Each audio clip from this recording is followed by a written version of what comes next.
বাজে ঘড়ির কাঁটাটা একটু দেখুন। এই ঘড়ি দেখতে পারিস? কটা বাজে জানিস?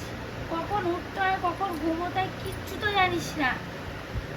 এই সময় উঠে পড়েছে, এখন আমরা ঘুমাবো না।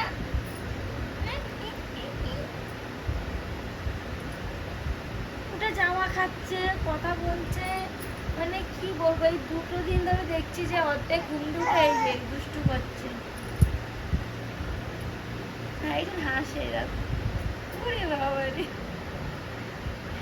কত হাসি।